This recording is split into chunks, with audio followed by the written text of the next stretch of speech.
I would if I did a show where analyzing all pure kerfuffles from a world not beyond.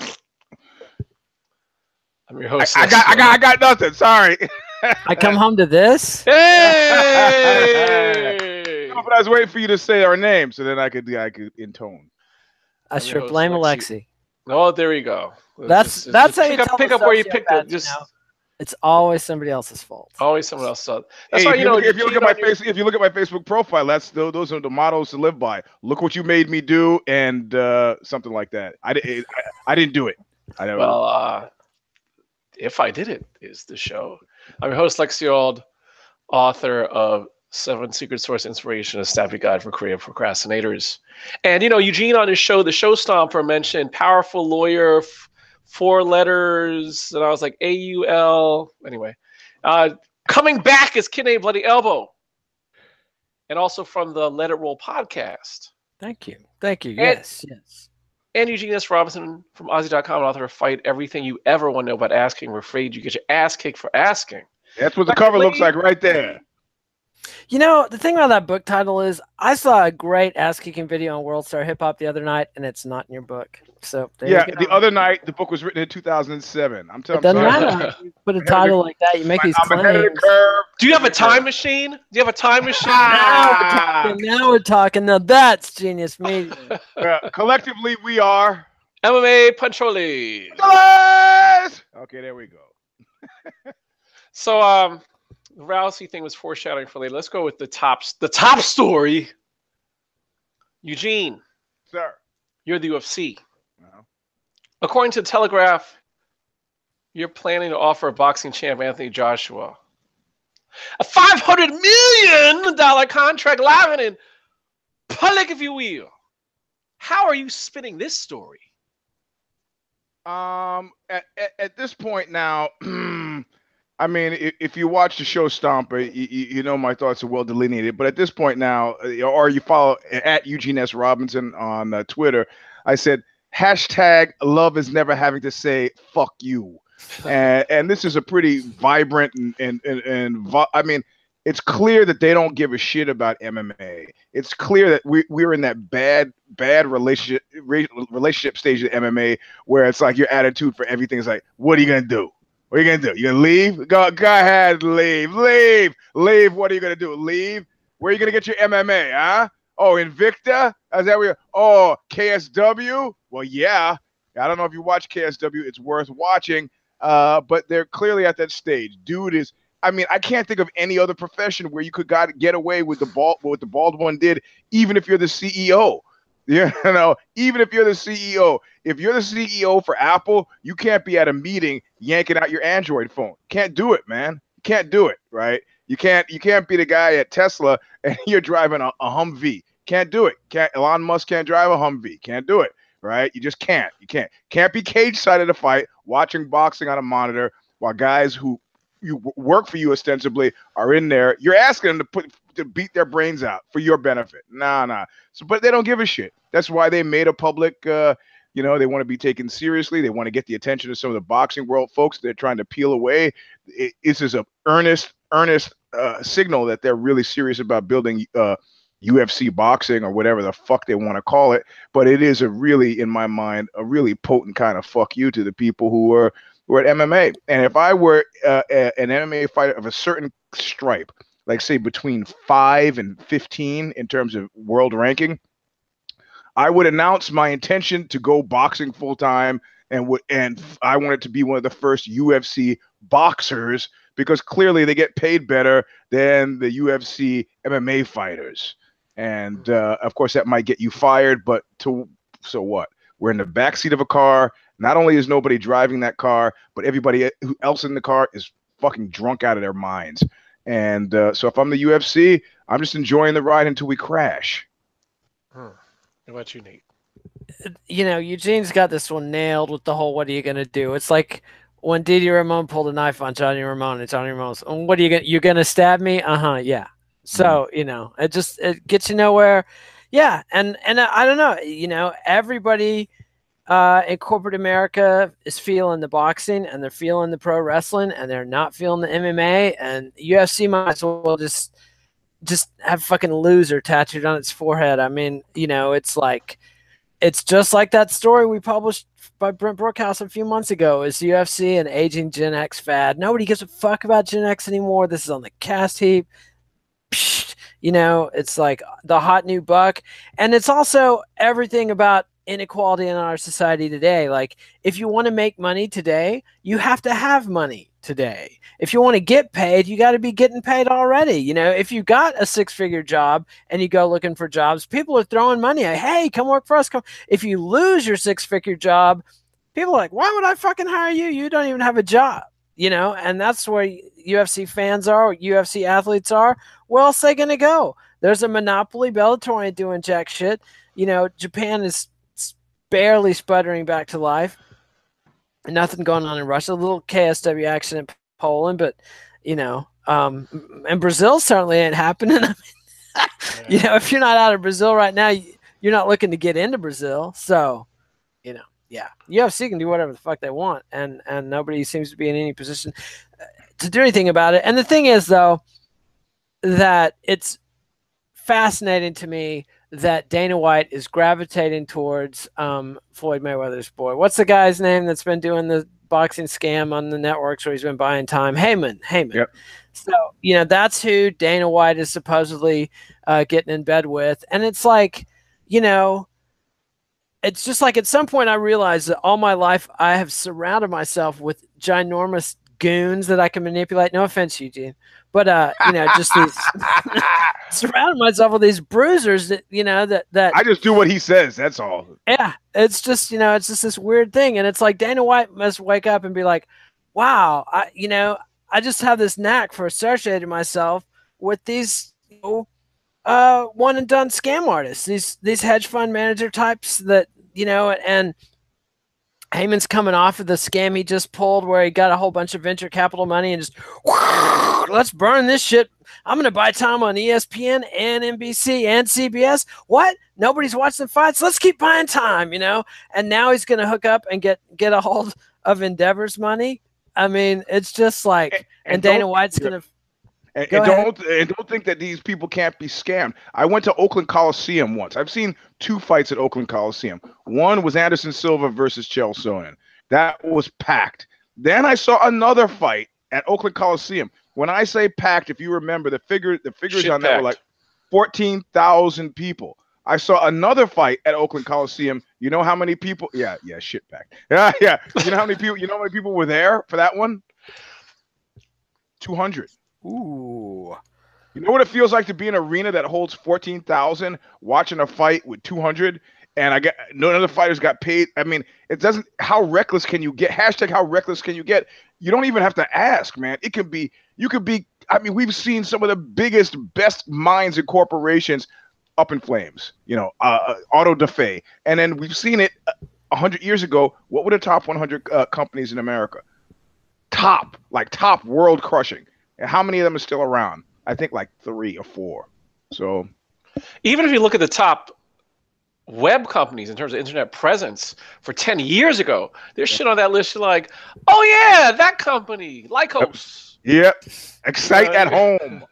Yeah. You see all this kind of shit. You know, I think that going back to what you said on the show Stomper in terms of individuals who need to leverage outside success outside the UFC in order to get a tight UFC you know, contract. I think that is key. Yep. And that's why I think that, you know, if they bought the 7 Secret Source inspiration and saw how to create things for themselves, they could create a gimmick. For instance, it could be like Leaping Lanny Poffo, the genius, write some poetry. Well, I mean, at this point, as long as the doors are open, literally, as long as the doors are open, you have to understand that there's only one person who cares about you if you're a UFC fighter. Your mama. And that, well, not, hey, I don't even know about that. Damn. It's you. You know, if you look at it like marketing, okay, how much is marketing is directed toward me, the average UFC fighter? Not much, but I'm still a UFC fighter. I put that on my tax return. I put fighter under occupation. I can hold a press conference. I can send out a tweet that gets people, look at Colby Crappington. I can get some sort of attention. So as long as I have a secondary act played out, I'm going to open a school. I'm going to start training. I got a book series. I'm trying to get a book deal. I'm trying to get an agent. I'm trying to get a bit role in a movie. I'm trying to do an extra. All those things are good. But if you showed up just to fight, you might as well go to 7-Eleven and hang out behind the juniper bushes because it's worthless. That's right. One person who knows how worthless it is. That's why she's doing another kind of fighting journalists. Because you're Ronda Rousey. Is your ESPN interview insolence a wrestling gimmick? No, girl's just stupid. Oh my God. She might as well have just blurted it out. Am I the only one fucking microdosing around here? Why don't you people get with the program? I mean, it's like, damn. That interview, I mean, and that's legendary. Which one? There are two. Did you see both of them? Oh, the Kellerman one? Oh, yeah. This girl, that shit is viral, way more viral than anything she's done under the auspices of the WWE. And maybe it'll work. Maybe that's the genius of Vince McMahon. Is he's like, somehow people like something about this woman, but there's also something that a lot of people really hate about this woman. Like the UFC rise and then fall. She had this outside, non-MMA fan audience that really dug her. And what they knew was, wow, here's this badass chick who always wins her fights in 8 seconds by armbar, and she doesn't take any shit, and she had this tough life, and she's overcome all these obstacles. She's awesome. And then there were the people who actually knew her, and were like, oh, this knucklehead. She surrounds herself with these other knuckleheads and does these stupid knucklehead things over and over again. And by the time she finally has her downfall, you're like, finally, that idiot drove into a tree, and then does it again, and here she's doing it again. Oh God. And so it's like, there might be a magic in Ronda Rousey as the wrestler who doesn't get why people like to watch her wrestle. You know what I mean? I think there might be some magic here. So if I was handling Ronda Rousey, I'd be like, darling, just keep doing what you're doing. I mean, I'd be like old Edwin, Edward or whatever, Taverdian, her old coach, keep your hands up, Ronda, keep your hands up. You're doing great, baby. I'd just send her right back in there and tell her to keep her hands up. That time machine line was fucking brilliant. It was like being in line at the tire store and watching the idiot in front of you, like getting his math wrong and going off on the poor kid behind the counter. And then the kid just and looking at everybody like, does everybody else see this? Who got this guy gas to huff? Because, the time machine line, that's fucking gold, and it's going to keep getting shared. Market. All right. You mean the time machine line that I wrote? Yeah, you're writing around the script. He wrote it and went back in time and delivered it. Now we're talking. Did she? Wait, hold on a second. Did she say something about a time machine? You didn't see it? Watch the clip. It was 30 seconds, and we sent it to you, Eugene. Come on. I watched it. There were two clips, because one of them, she says something in time. Yes. The reporter formulated his question oddly. Yeah, I did watch that. I watched them both then. Right. And she goes, "What do I have, a time machine?" And I thought I invented that line. Well, I didn't hear her. I actually, I got these bad headphones. It just sunk through my subconscious, and I thought, man, I wrote that. That's fucking funny. And I put it between quotes, like I imagined her saying it, but she really said it. That's when I get into crazy. You're who's microdosing at this meeting. Exactly. That's when I get into I thought he was living the gimmick. You're supposed to microdose. When you asked the question, I didn't hear the time. I thought you were making a joke about time machine. I'm one of those guys who like see stuff on TV and thinks they're reading his thoughts now. That's who I've become. Oh, gosh. That's who I've become. Anyway, all right, hold on. Schizophrenia, Eugene. What with this premise? Who am I supposed to be now? Ronda Rousey. Oh man, my advice was genius. Just say Kid Nate was right. Or another thing she can do is, it's within the wrestling world. There's so many options for her. She can get a manager. I mean, I think she should be the crybaby heel. I'm just stuck. Never have I seen this collective clutch of thin-skinned, powerful, successful people. Never have I seen this. You didn't see. You know what? I just wrote a piece on Nelson Rockefeller. You know what I saw Nelson Rockefeller do? I saw him give a finger to the audience like that. Well, And then when when he they died in bed with a hooker? nah, she wasn't a hooker, man. She wasn't a She was hooker. a belovedest long-term You're gonna get associate. a sued right. Excuse me. Yes, Excuse me. yes, she was Allegedly. actually a campaign staffer, and a friend of mine was in rehab with her, and I said, "Well, was she hot?" He was like, "Not heart attack hot." So Well, wasn't that like 30 years later? no. My friend's an old guy. So Old guy. Because he was in He's rehab like, with her in the Nate, 70s. You're slandering people. Anyway, this guy in rehab told me this girl wasn't hot and he's old. I had to stop Nate before he dug. Let me tell you what slanders all about.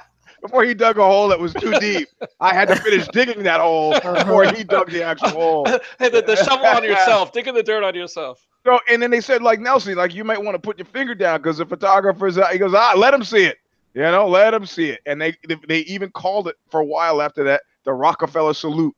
That's what they called it for a while after that. So, but we've got between Trump, who can't keep his finger off the Twitter button because somebody said something that made him feel bad and made me feel ooky inside.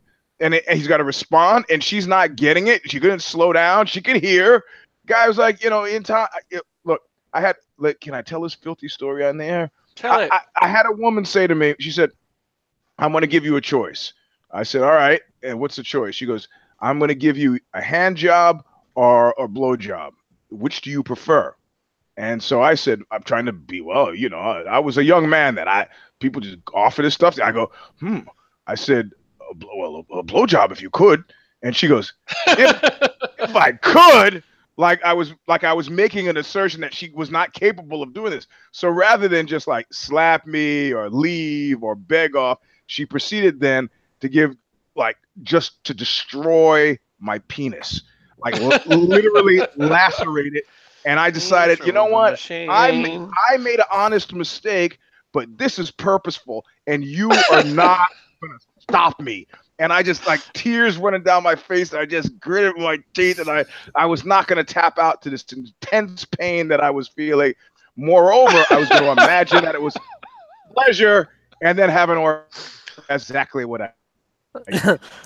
Boy, did you win a victory there. How about the living when your triumph is concluded? From the jaws!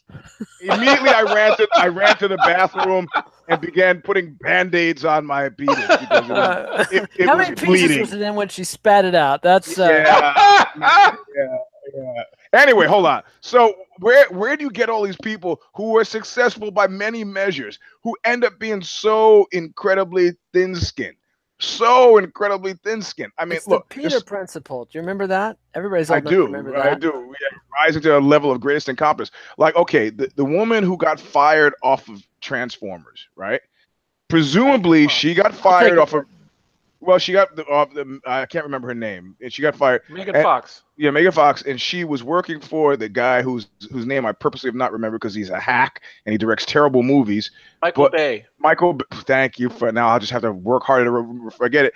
And she said, working for Michael Bay, he's like a fascist. It's like working for Hitler. And presumably, that was a point at which Steven Spielberg gets into the picture, gets on the phone with Bay, and goes, "This dumb bitch is throwing stuff around. Get rid of her." And that's why she was gone. Well, she comes out later and said #MeToo that it was Bay was, after her, and so I don't know what the case was, but I do know that powerful thin-skinned people are a thing. It makes sense to be you want to be touchy about something, be touchy about the Holocaust. You want to be touchy about an MMA career that you stepped out on, you got to be fucking kidding me. You got to be kidding me. And now this is like a rotten tooth. Now everybody knows that the tooth is rotten, so they're just gonna keep digging around, and there'll be nice versions of it, like Ellen DeGeneres will say, "Oh, so it's kind of a," but then there'll be other versions like Jim Rome who just kind of dig right in, and you're gonna have to deal with it. What do you have? Listen to Kid Nate. He had solid advice for you.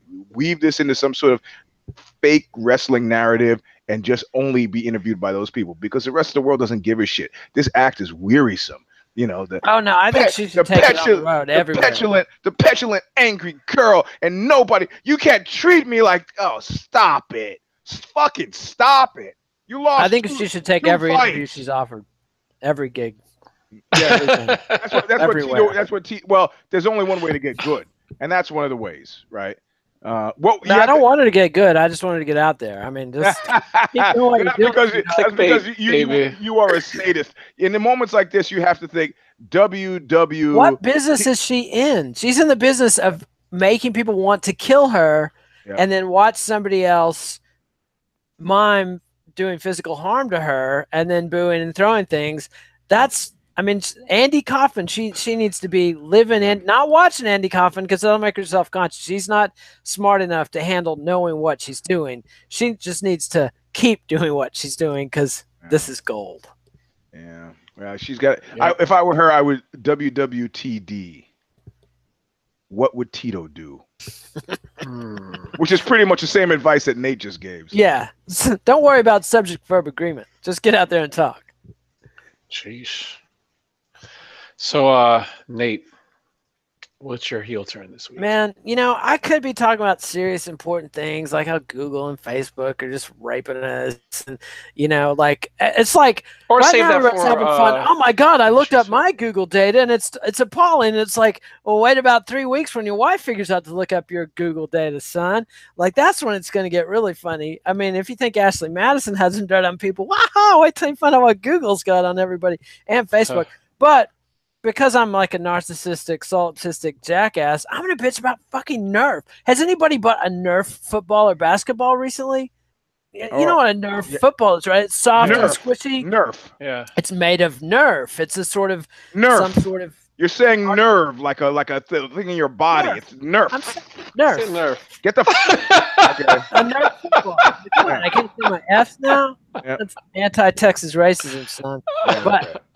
Anyway, Nerf, like it's supposed to be soft and squishy, right? Like, are you supposed to hear somebody shooting Nerf hoops for hours? No, that's the whole fucking point. You can Nerf hoop in your room and mom won't be yelling at you. Well, we get my kid a fucking Nerf hoop and it's like a brick. I have to, I'm like, God damn it, stop Nerf hooping. Like I don't want to hear this. You're nerfing too loud. You're gotta track down. No, you're a new father, man. You're a new father. I'm not a new father. The kid's 10 years old. Like this. I'm an old Nerf customer. I knew Nerf wasn't soft when I threw it in my mother's face when I was 7. I knew. Oh well, there's that. I mean, there's that, but it's like still the Nerf basketball. You could be a silent assassin for hours, and nobody in the house would know unless they heard the rim rattling. That's the only thing, man. It's not like clunk, clunk, clunk. Like that's what I'm dealing with. Eugene's sort of like. No. I mean, if you had known, I'm talking like 1969, man. And you're from Brooklyn and went to Stanford. Yada yada yada. It's nothing to do with Nerf. Nerf balls a were word soft. I can pronounce. Nerf. They haven't been. They haven't been the safe. Effrontery. They haven't been safe. Who's talking in whose segment? I mean. Yeah. They haven't been very nice with with Nash on the show. People were respectful. And I want to one bitch another. about. I made a little hot tea, a little Earl Grey, poured some half and half in it. And you ever do that when it's too hot? And now I've got it looks like what a Nerf football should look like in my coffee cup. And it's fucking curds and whey here. I can't even finish it. It's disgusting. So there. Got anything to add about that, Eugene? Yeah, I would figure that if a guy is out 2 weeks, when he comes back back really strong. And now we're talking about some strong material, man. I'm killing it tonight. Everybody's saying that on the board. It's not killing it. Killing it. Yes. That's what they're saying. Yeah. Or believe you're killing it.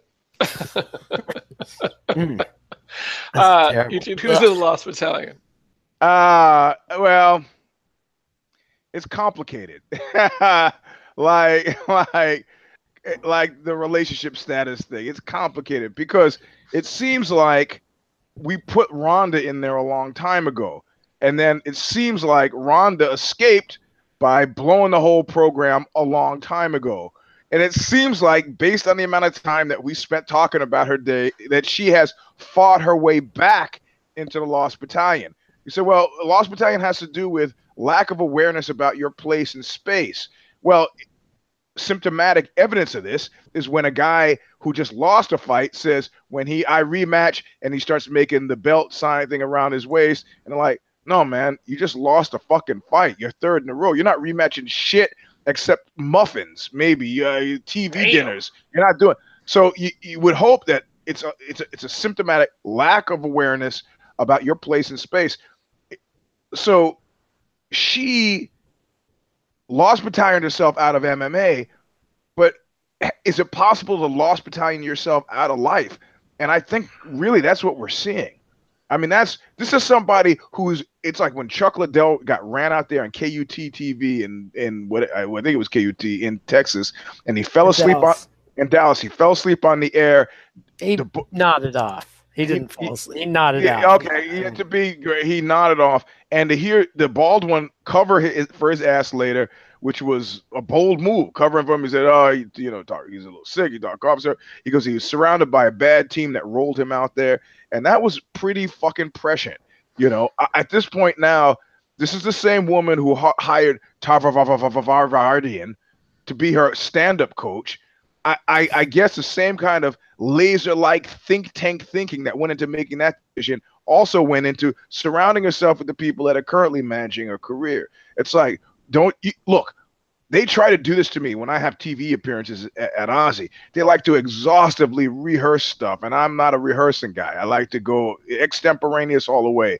But they said, look, I just need you, even if you ignore it, I just need you to go through these things so I know that you know what they are. So it's like, all right. So it's like a school exam, and I got to go through the talking points and say, you got it. I got it. You know what they are. If you ignore them, it's up to you. But I got to be able to say that I know that you knew them. These are people who care. They don't care about me necessarily, but they care about that final fucking product. And that final product is their paycheck that comes every 2 weeks. So who's she surrounding herself with? I mean, the journalists, don't you understand who they are? The journalists are the fucking waiters in the restaurant. You don't ever fuck with your waiter. You get all kinds of mystery things in your soup when you fuck with your waiter. I've heard the stories. I used to be a dishwasher. I've seen it happen. He says the meat is not well enough done. The chef looks at it, takes it, throws it on the floor, says pick it up, put it on the plate, take it back out to him. You know what a good waiter does? Nothing. Takes it right back out there. You don't fuck with the chef. So, I mean, I'm going to have to say, by hook, or in this instance, crook, she has got herself back in the Lost Battalion, because despite Kid Nate's counter advice, this shit doesn't play. Who does it play with? Who likes this? Not even wrestling fans like somebody who's that fucking churlish when it's not comedic churlishness, when it's actual churlishness. Oh, they're going to love throwing shit at her when she comes to the arena. That's what I'm saying, man. Maybe, but there's a certain point where, like, I'm ready to buy some shit. No, because eventually that she'll say, "Fuck you guys, this is all stupid, fake shit. You guys are morons anyway." And then you pelt her right in the yapper. Pow! That's when the dream comes through. She's walking right, and you get those shitty seats right on the edge of that little stairwell, and boom. Yeah, my bad. My heel turn was non-MMA, so I'll do an MMA heel turn for the next show. But she's not the only one. I'm not finished. I'm going to say Colby Crappington is there as well. He's got this fight. I don't know why they fucking thought to give him a fight, except it's actually a stroke. Keith, also known as Sean Shelby, it was actually a stroke of genius. It's like, this guy's got a little cachet. Let's put it where it's going to do the most good. Yep. Him getting shot in Rio. That's got to be good for some headlines, and book him there against a guy that I don't think they really expect him to get beyond. And then it's a self-correcting problem. He gets his ass beaten or shot. We give him his walking papers. He can go fight at Bellator, and we are done. The fact that he hasn't seen any of this is like that thing in the horror movie where the guy gets, my car is broken. Oh, this guy's gonna pick me up, and I get in there. He's like, "Oh, get in the car." He's getting into the Lost Battalion. That's Colby Crappington. I mean, which is amazing, because getting in the Lost Battalion, it should be like getting in the Studio 54. He should have to apply, because he's so insignificant that if that guy's lost, who gives a fuck? So that's the state of MMA, man. Yeah, indeed it is. And on that note, thanks for joining us. Follow us on Twitter, Eugene S. Robinson, Alexio, Kid Nate, Facebook, MMA Controles. Please give us a thumbs up, Eugene. The Rockefeller salute right there, right below the picture. You see it. Click on that, or maybe one that looks like that. Leave comments. You think it meant a lot to Nelson's wife that she wasn't a hooker? No, I Happy. His wife was nicknamed Happy, so I have to assume that was done for a reason. Okay. Subscribe to MMANation.com, YouTube, MMA Nation on iTunes. Visit Blade Elbow. Buy 7 Secret Source Inspiration. Buy Oxbow's Thin Black Duke, where fine music is sold. Listen to the Let It Roll podcast. And when you found the show, be sure to check out If the Shoes Fit. Eugene, how do they do that? What he means is as soon as we log out of this one, there's a link below our picture, right below my finger probably. There's a link. You click on that link, and then the time it takes us to log out and to log back in as if the shoes fit, we'll be there, and you'll be there. Right. So you can see the last 30 minutes of the show, except it'll be about non-MMA shit. So like who bit Beyonce in her face? Dead in the face. We'll be back next week and install If I Did It. And we don't know what we're going to be talking about yet because if your mistakes have yet to be made.